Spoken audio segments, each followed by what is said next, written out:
देखो भाई, ये अपना है पार्ट नंबर 6। कौन सा है भाई? पार्ट नंबर है अपना 6 है ये। अपन ने पहले कर लिए थे, पार्ट 5 कर लिए थे। आप लोगों ने नहीं देखा है तो प्लेलिस्ट में जाके आप लोग देखिए और अपनी साइंस को मजबूत करिए भाई। देखो 20 क्वेश्चन अपन पर डे कर रहे हैं, 20 क्वेश्चन पर डे कर रहे हैं। और रात को 8 बजे लाइव में 150 क्वेश्चन करते हैं तो 170 क्वेश्चन अपने हो जाते हैं डेली के। तो दोस्तों काफ़ी अच्छे क्वेश्चन होते हैं, 170 कम नहीं होते हैं डेली का। अगर आप 170 क्वेश्चन लगाते हो तो काफ़ी आगे पहुंचते हो और बहुत जल्दी पहुंचते हो। ठीक है भाई। तो अपना पार्ट 6 है, अपन लोग इसमें देखने वाले 20 क्वेश्चन। तो चलते हैं बिना किसी टाइम को गवाए हुए। उससे पहले मैं आपको एक बात कहना चाह रहा हूँ। बात ये है कि भाई लोगों, आप जो हो यार, सेशन को लाइक कर दिया करो, चैनल को सब्सक्राइब कर लिया करो, बेल आइकन को ऑल पर क्लिक कर लिया करो। ठीक है भाई। और लाइव में जुड़ जाया करो 8 बजे। ठीक है भाई। तो अपन चलते हैं। देखो कौन सा क्वेश्चन अपने 100 तो अपन ने कर लिए हैं। पीछे अपना है 101वां क्वेश्चन।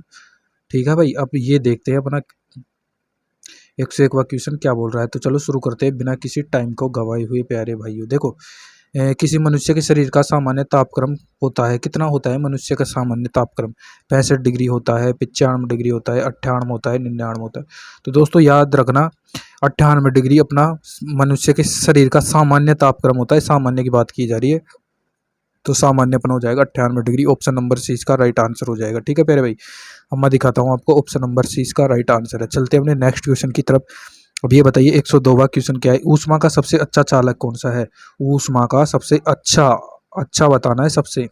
कौन है भाई? चांदी है, सोना है, तांबा है, एल्यूमिनियम। देखो भाई, सबसे अच्छे की बात कर ली जाए ना, तो सबसे अच्छा देखो भाई अपना एल्यूमिनियम भी नहीं है, तांबा भी नहीं है, सोना भी नहीं है। सबसे अच्छा है अपना चांदी। भाई कौन सा है? चांदी अपना राइट आंसर हो जाएगा। ऑप्शन नंबर ए अपना राइट आंसर हो जाएगा।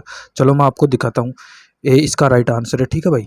अब बताइए 103 का क्या है? निम्नलिखित में से किसकी ऊष्मा धारिता अधिक है?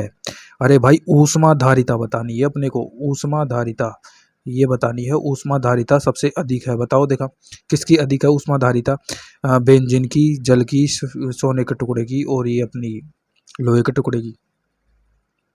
तो दोस्तों सबसे अधिक ऊष्मा धारिता है, यानी ऊष्मा धारण करने की जो क्षमता है वो दोस्तों जल में होती है। जल में, ठीक है जी, याद रखना, जल में सबसे ज़्यादा ऊष्मा धारण करने की क्षमता होती है। ठीक है प्यारे भाई। ऑप्शन नंबर बी इसका राइट आंसर हो जाएगा। ठीक है, बी इसका राइट आंसर है। 104 की तरफ चलते हैं अपने, क्या बता रहा है? निम्नलिखित में से किसके द्वारा अधिक ज्वालक पैदा होते हैं? निम्नलिखित में से किसके द्वारा सबसे अधिक ज्वालक पैदा होते हैं? तो दोस्तों ज्वालक की बात कर ली जाए तो ऑप्शन दे रखे अपने को 4। भाप है, गर्म हवा है, सूर्य की किरणें हैं, ये सभी है। तो दोस्तों देखो सबसे अधिक ज्वालक का मतलब, अपन जब सबसे अधिक की बात कर रहा है ये, देखो क्वेश्चन को अच्छे से पढ़ो। सबसे अधिक ज्वालक, तो दोस्तों अपन जब इसको महसूस करेंगे, जैसे हाथ लगाएंगे या संपर्क में लाएंगे, तो दोस्तों सबसे अधिक अपनी ज्वालक हो जाएगी। गर्म हवा से भी इतनी अपनी को ज्वालन मतलब कि जलने की महसूस नहीं होती है। और सूर्य की किरणें अपन सह सकते हैं आराम से, और गर्म हवा अपन सह ही सकते हैं। लेकिन भाप को आप सह सकते हो क्या भाई? अरे भाप जो होती है बहुत खतरनाक होती है। आप जैसे सब्जी बना रहे हो, उसके ऊपर पतोला रख रखा है आपने, उसको वैसे ही उठाया, आप कितना तगड़ा जलते हो, आप जलते हो ना, वही है बस। Option number A right answer हो जाएगा। ठीक है भाई। ठीक है, भाप भाप लगती है अपने को जब उठाते हैं तो बहुत दर्द होता है। ऐसा ही नहीं होता है भाई, एक में ही अपना बहुत ज़्यादा जल जाता है। ठीक है, ये और बता देता हूँ, गर्म पानी से भी ज़्यादा खतरनाक होती है भाप। ठीक है भाई। तो इसका option number A right answer हो जाएगा मेरे प्यारे भाई, भाप। ठीक है। अब 105 का बताओ आप लोग, देखा निम्नलिखित में से किसमें सर्वोच्च विशिष्ट ऊष्मा का मान होता है? तो दोस्तों सबसे विशिष्ट ऊष्मा का मान किसमें होता है? निम्नलिखित सर्वोच्च विशिष्ट ऊष्मा का मान किसमें होता है? तो तांबा है, सीसा है, जल है, कांच है। तांबा है, सीसा है, जल है, कांच है। तो दोस्तों सर्वोच्च विशिष्ट ऊष्मा का मान देखो, विशिष्ट ऊष्मा की बात करी जा रही है इस क्वेश्चन में। तो विशिष्ट ऊष्मा देखो अपना भाई, विशिष्ट ऊष्मा अपना यहाँ पर भी जल ही आएगा। ठीक है भाई, विशिष्ट ऊष्मा में यहाँ पर जल आएगा। ठीक है भाई। ऑप्शन नंबर सी इसका राइट आंसर हो जाएगा प्यारे भाई। इसका option number C right answer हो जाएगा, जल। ठीक है भाई। मैं इसको दिखा रहा हूँ आपको, सी राइट आंसर हो जाएगा। अब बताना 106 का। चलते हैं नेक्स्ट क्वेश्चन की तरफ। तो दोस्तों बताओ देखा 106 का क्या हो जाएगा अपना आंसर? ऊष्मा का सबसे अच्छा चालक कौन सा है? ऊष्मा का जो है सबसे अच्छा चालक कौन सा है? तांबा है, वो सॉरी चांदी है, अपना तांबा है, सोना है, और इनमें से कोई नहीं। ऊष्मा का देखो सबसे अच्छा चालक है ना, देखो इसमें देखो भाई 106 में अपना राइट आंसर हो जाएगा। ऊष्मा का सबसे अच्छा चालक, ऊष्मा की बात कर रहा है। ठीक है, तो ऊष्मा की सबसे अच्छी बात है तो चांदी की हो जाएगी भाई, ठीक है। चांदी option number A right answer हो जाएगा, चांदी, ठीक है भाई। 106 ए राइट आंसर हो जाएगा, चांदी इसका राइट आंसर हो जाएगा 106 का। से 107 का बताओ, आणविक संगठन के द्वारा ऊष्मा संप्रेषण क्या कहलाता है? ऊष्मा का संप्रेषण क्या कहलाता है भाई?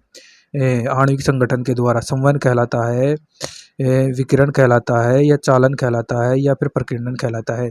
दोस्तों जो अपना है ना आणविक संगठन के द्वारा ऊष्मा का संप्रेषण, वो ऑप्शन नंबर अपना राइट आंसर हो जाएगा ए, संवहन कहलाता है। देखो दोस्तों, संवहन इसका राइट आंसर हो जाएगा, ऑप्शन नंबर ए इसका राइट आंसर हो जाएगा। चलो तो फिर मैं आपको दिखाता हूँ, ठीक है। संवहन इसका राइट आंसर हो जाएगा। अब देखिए 108 का बताइए क्या है इसका। निम्नलिखित द्रव में से कौन सा ऊष्मा का सबसे अच्छा चालक है? बताओ देखा भाई, निम्नलिखित द्रवों में से, ये द्रव दे रखे हैं अपने को, कौन सा ऊष्मा का सबसे अच्छा चालक है? ऊष्मा का सबसे अच्छा चालक बताना है दोस्तों। ईथर है, बेंजीन है, पारा है, पानी है। देखो भाई, इसमें अभी भी अपने ऑप्शन नंबर, देखो इसमें डी मत कर देना आप लोग कि अब का आप लोग सोचो कि भाई डी कर देता हूँ पानी होएगा, नहीं नहीं दोस्तों, ऊष्मा का बहुत अच्छा चालक है अपना पारा, ठीक है भाई। पारा अपना ऊष्मा का बहुत अच्छा चालक है। जब भी अपने ऊष्मा का अच्छा चालक है, जब भी तो देखो पेनों की जो अपनी स्याही होती है ना, पेन की स्याही, उसमें पीछे पारा भरा हुआ होता है। आपने कभी नोटिस किया हो तो पेन की जो नली होती है ना, जिसमें स्याही डली होती है, उसके ऊपर सफ़ेद सफ़ेद जो पदार्थ होता है वो पारा होता है दोस्तों, याद रखना। तो इसलिए पारे को दिया जाता है। तो ऑप्शन नंबर सी इसका राइट आंसर हो जाएगा, पारा, ठीक है भाई। देखिए भाई अपना क्वेश्चन नंबर क्या बोल रहा है, 9वां। देखो 109वां क्वेश्चन अपना क्या बोल रहा है, सुनो ध्यान से। ठोस से द्रव में पदार्थ की अवस्था परिवर्तन को क्या कहते हैं? क्या कहते हैं दोस्तों? वाष्पन कहते हैं, गलन कहते हैं, या कवथन कहते हैं? देखो भाई, कवथन किसे कहते हैं? पहले तो देखो इनमें से कोई नहीं तो आएगा ही नहीं, ऑप्शन नंबर डी तो इसका होएगा ही नहीं। कवथन किसे कहते हैं? जो पदार्थ द्रव से गैस में बदल जाता है, द्रव से गैस में बदल जाता है तो कवथन कहलाता है वो। तो इसकी तो बात तो हो रही द्रव से गैस की। तो गलन, गलन को बाद में देखेंगे। वाष्पन किसे कहते हैं? जो वाष्प में बदल जाए द्रव से गैस में, या फिर जो वाष्प में किसी भी रूप में बदल जाए, ठोस से या फिर वैसे, तो इसको कहते हैं वाष्पन। तो वाष्पन भी नहीं आएगा। अब गलन देखो, ठोस से द्रव में बदल गया तो गलन कहलाएगा, ठीक है भाई। इसका राइट आंसर हो जाएगा ऑप्शन नंबर बी, ठीक है भाई। ऑप्शन नंबर बी इसका राइट आंसर हो जाएगा, गलन, ठीक है भाई। गलन इसका राइट आंसर हो जाएगा। तो चलो मैं आपको आंसर दिखाता हूँ, गलन इसका राइट आंसर है, ठीक है भाई। अब इसका बताओ भाई आप लोग, 110 का बताओ देखा। ठोस कपूर से कपूर वाष्प बनने की प्रक्रिया को क्या कहते हैं? दोस्तों याद रखना, ये काफ़ी चीज़ें हैं जो डायरेक्ट वाष्प में बदलती है। ठोस कपूर से कपूर वाष्प बनने की प्रक्रिया को क्या कहते हैं? वाष्प बनने की, देखो ठोस से डायरेक्ट वाष्प में बनती है, ऊर्ध्वपातन कहते हैं, वाष्पीकरण कहते हैं, पिघलना कहते हैं, और इनमें से कोई नहीं। देखो भाई, पिघलने वाली कोई बात है ही नहीं यहाँ पर। वाष्पीकरण क्या होगा? जो वाष्प बन जाता है द्रव से गैस में, द्रव से गैस में बन जाता है उसे वाष्पीकरण कहते हैं। तो ये दोस्तों ऊर्ध्वपतन कहलाता है, ऊर्ध्वपातन कहलाता है दोस्तों। ठोस कपूर जो है वाष्प में बदल जाता है। कपूर, कपूर कौन सा होता है? जो अपन देवताओं के जो करते हैं ना कपूर, उसको देखना आप लोग जलाओगे ना तो वो द्रव में नहीं बदल, डायरेक्ट ठोस में गैस के रूप में बदल जाता है, वो ऊर्ध्वपातन होता है उसका। ऐसे ही है ठोस SO2 है एक ऐसा, जो ठोस SO2 भी डायरेक्ट इसमें बदलता है। और काफ़ी चीज़ हैं, 2-3 चीज़ें और हैं। तो दोस्तों याद रखना, ऑप्शन नंबर ए इसका राइट आंसर हो जाएगा, ठीक है भाई। तो अपन चलते हैं भाई 111 की तरफ। देखो 111वां क्वेश्चन अपना क्या है, ठीक है। तो दोस्तों देखो भाई 111वां क्वेश्चन अपना क्या है, क्या बोल रहा है अपने को। देखो, किसी द्रव का उसके क्वथनांक से पूर्व उसके वाष्प में बदलने की प्रक्रिया को क्या कहते हैं? अरे भाई, किसी द्रव का उसके क्वथनांक से पूर्व उसके वाष्प में बदलने की क्रिया को क्या कहते हैं? देखो भाई, क्वथनांक किसे कहते हैं? क्वथनांक किसे कहते हैं? क्वथनांक उसे कहते हैं भाई जो द्रव से गैस में बदल जाए, द्रव से गैस में बदल जाए तो क्वथनांक कहते हैं, ठीक है। तो देखो भाई, संघनन, हिमीकरण, वाष्पीकरण और डी। तो देखो अभी मैंने इसका आंसर भी आप लोगों को बता दिया है। द्रव से गैस में बदल जाए तो वाष्पीकरण होएगा ना, द्रव से गैस में बदलेगा, तो ऑप्शन नंबर सी इसका राइट आंसर हो जाएगा मेरे प्यारे भाई। ऑप्शन नंबर सी इसका राइट आंसर हो जाएगा, ठीक है प्यारे भाई। मैं दिखाता हूँ आपको आंसर, ठीक है। ऑप्शन नंबर सी, ठीक है। अब 112 का आप लोग बताइए, ऊष्मा गति के प्रथम नियम से संरक्षित होता है। कौन है भाई ऊष्मा गति के प्रथम नियम से संरक्षित? संवेग है, ऊर्जा है, ऊर्जा और संवेग है, इनमें से कोई नहीं। तो दोस्तों जो अपना राइट आंसर हो जाएगा, ऊष्मा गति का प्रथम नियम होता है ऊर्जा संरक्षण का नियम, ठीक है भाई। ऊर्जा का नियम होता है दोस्तों ये। ऑप्शन नंबर बी इसका राइट आंसर हो जाएगा, ठीक है भाई। मैं आपको दिखाता हूँ ऑप्शन नंबर बी, ठीक है, इसका राइट आंसर है।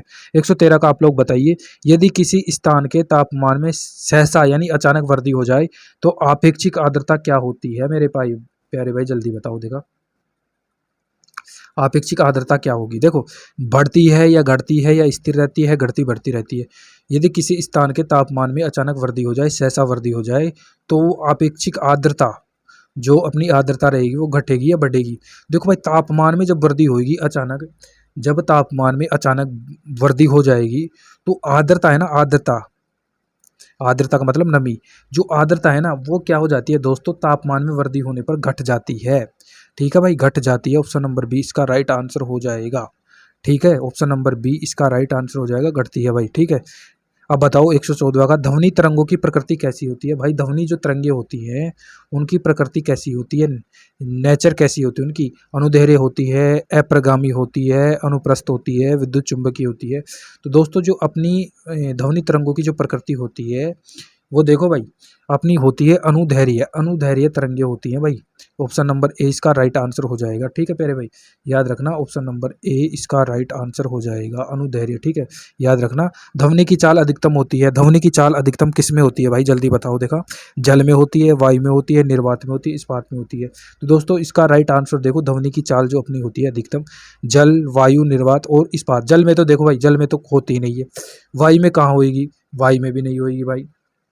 निर्वात में, अरे भाई जो कोई साधन ही नहीं है ध्वनि को चलने के लिए, तो निर्वात में तो होएगी नहीं। तो इसका राइट आंसर हो जाएगा ऑप्शन नंबर डी, इस्पात में होएगी। ठीक है भाई, इस्पात में सबसे ज़्यादा होती है। ठीक है, अब मैं इसका आंसर दिखा देता हूँ आप लोगों को। देखो भाई, डी इसका राइट आंसर है। तो दोस्तों अपने 5 क्वेश्चन और बच रहे हैं लास्ट के, इनको और देख लेते हैं, फिर अपना आज का टास्क कंप्लीट हो जाएगा प्यारे भाई। ठीक है, कौन सी प्रक्रिया प्रकाश और ध्वनि दोनों में घटित होती है? क्वेश्चन नंबर 116 है, क्या है? देखो भाई, कौन सी प्रक्रिया प्रकाश और ध्वनि दोनों में घटित होती है? ध्रुवण है, अपवर्तन है, विवर्तन है, परावर्तन है। तो भाई देखो भाई, जो प्रकाश और ध्वनि दोनों में घटित नहीं होती है, नहीं होती है बोला है। ठीक है भाई, नहीं होती है। ठीक, याद रखना, जो दोनों में घटित नहीं होती है, देखो अपवर्तन और परावर्तन, ये तो आपने देखा है। अपवर्तन परावर्तन ये तो किस में होती है, प्रकाश में होती है, प्रकाश की घटनाएं अपवर्तन है और ये परावर्तन है। ठीक है, और विवर्तन, विवर्तन क्या होता है दोस्तों? 116 देखो, विवर्तन, विवर्तन भी एक प्रकाश से संबंधित ही है। ठीक है, प्रकाश और ध्वनि से संबंधित है, इसमें कोई ना कोई सी घटना घटती है। लेकिन ध्रुवण, अरे भाई ध्रुवण है ना, ध्रुवण, इसमें देखो अपनी कोई सी भी प्रक्रिया घटित नहीं होती है, न तो प्रकाश की होती है और न ही अपनी ध्वनि की होती है। तो इसका राइट आंसर हो जाएगा ऑप्शन नंबर ए। ठीक है, ध्रुवण हो जाएगा, ऑप्शन नंबर ए इसका राइट आंसर हो जाएगा। मैं दिखाता हूँ आप लोगों को। ठीक है भाई, अब देखो 117वां क्वेश्चन क्या बोल रहा है, ध्वनि तरंगे किसके कारण प्रतिध्वनि उत्पन्न करती है? प्रतिध्वनि, इको साउंड, मतलब कि इको साउंड जो इंग्लिश में बोलते हैं, प्रतिध्वनि उत्पन्न करती है ध्वनि तरंगे किसके कारण? विवर्तन के कारण, अपवर्तन के कारण, परावर्तन के कारण। तो दोस्तों ये है ना, जो अपनी प्रतिध्वनि उत्पन्न करती हैं ये विवर्तन के कारण भी नहीं करती और अपवर्तन के कारण भी नहीं करती, इनमें से कोई नहीं तो आएगा ही नहीं। तो दोस्तों ये परावर्तन के कारण करती हैं। अब देखो परावर्तन क्या होता है, आप लोग जानते हो, परावर्तन काफ़ी अच्छी तरीके से जानते हो आप लोग। परावर्तन क्या होता है, जैसे अपन ने कोई भी वस्तु को, जो अपन ने चोट पहुंचाई और जो वो चोट आवाज़ करेगी, वो परावर्तन के द्वारा अपने पास कानों में सुनाई देगी, उसे कहते हैं परावर्तन। और ऐसे ही प्रकाश की घटना में होता है परावर्तन। ठीक है भाई, ठीक है, इसका राइट आंसर हो जाएगा ऑप्शन नंबर सी। ठीक है, रेडियो को समसवरण स्टेशन उदाहरण है, रेडियो का समसवरण स्टेशन उदाहरण है, अनुनाद का है, अपवर्तन का है, व्यतिकरण का है, परावर्तन का है। दोस्तों इसका राइट आंसर देखो अपना क्या होगा।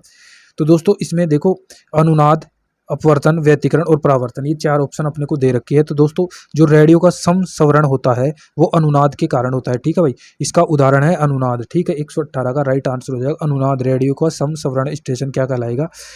अनुनाद का उदाहरण कहलाएगा। ठीक है भाई, ये इसका राइट आंसर हो जाएगा अनुनाद। डोपलर प्रभाव संबंधित है, 119वां क्वेश्चन अपना आ चुका है। बताओ, देखा डोपलर प्रभाव किससे संबंधित है? बताओ प्यारे भाई, डोपलर प्रभाव जो है मुद्रा प्रचलन से संबंधित है, मनोविज्ञान से, ध्वनि से और जनसंख्या। देखो दोस्तों, डोपलर प्रभाव है वो अपनी ध्वनि से संबंधित है, याद रखना, ध्वनि से। ठीक है भाई, डोपलर प्रभाव ध्वनि में देखा जाता है, ऑप्शन नंबर सी इसका राइट आंसर हो जाएगा। लो बताओ आज का लास्ट क्वेश्चन अपना, कौन सी तरंगे शून्य में संचरण नहीं कर सकती है? कौन सी ऐसी तरंगे हैं जो शून्य में संचरण नहीं कर सकती? नहीं आ रहा है दोस्तों, ऊष्मा है, ध्वनि है, प्रकाश है, इनमें से कोई नहीं। तो दोस्तों जो शून्य में देखो संचरित नहीं करेंगी, मतलब निर्वात, निर्वात में बोल दो या माध्यम नहीं है वो बोल दो। तो शून्य देखो, ये अपना क्वेश्चन देखो भाई, ध्वनि आ जाएगा, ये पहले भी आ चुका है। तो इसका राइट आंसर हो जाएगा शून्य का मतलब किसी इसका माध्यम नहीं है, कोई भी माध्यम नहीं है। तो ध्वनि है ना जो बिना माध्यम के संचरण नहीं करती है। प्रकाश तो देखो भाई बिना माध्यम के भी संचरण करता है और ये ऊष्मा भी कर लेती है भाई। लेकिन ध्वनि को यार आपके लिए कोई आपके पास कोई ऐसा पदार्थ होना चाहिए जो उत्पन्न कर सके, ठीक है भाई। तो ध्वनि अपना राइट आंसर हो जाएगा ऑप्शन नंबर बी। तो दोस्तों ये अपने थे 20 इंपॉर्टेंट क्वेश्चन थे और ये अपने डेली आप लोग 20-20 क्वेश्चन भी देखते हो डेली। तो देखो भाई धीरे धीरे रे मना धीरे सब कुछ होय माली शीशे सो गड़ा ऋतु आए फल होय। देखो भाई माली जो डेली डेली धीरे धीरे धीरे पानी देता है पेड़ों में, देता है लेकिन समय आने पर फल मिलते हैं। अब आप लोग सोचोगे कि भाई मेरे को एक साथ नौकरी लगनी है, एक साथ सारा काम, ऐसा नहीं होगा भाई। धीरे धीरे आप लोग प्रयास करते रहिए, धीरे धीरे अब एक दिन आपको सफलता जरूर मिल जाएगी। और 20 क्वेश्चन पर डे देखते रहिए, अपने क्वेश्चन लगाते रहिए, कहीं से भी पढ़ो। देखो भाई कहीं से भी पढ़ो लेकिन पढ़ो तो ज्ञान अपने को मिलना चाहिए, ज्ञान लपेट लेना चाहिए, कहीं से भी मिले अपने को ज्ञान लपेट लो, ठीक है भाई। मेरा तो ये कहना है कहीं से भी पढ़ो ज्ञान लपेट लो, बस अपने को ज्ञान आना चाहिए और कोई मतलब नहीं अपने को दुनियादारी से, ठीक है। तो दोस्तों वीडियो अच्छी लगी तो सेशन को लाइक कर देना, चैनल पर नए हो तो चैनल को सब्सक्राइब कर लेना और मिलते हैं अपने नेक्स्ट वीडियो में। धन्यवाद, तब तक के लिए बाय।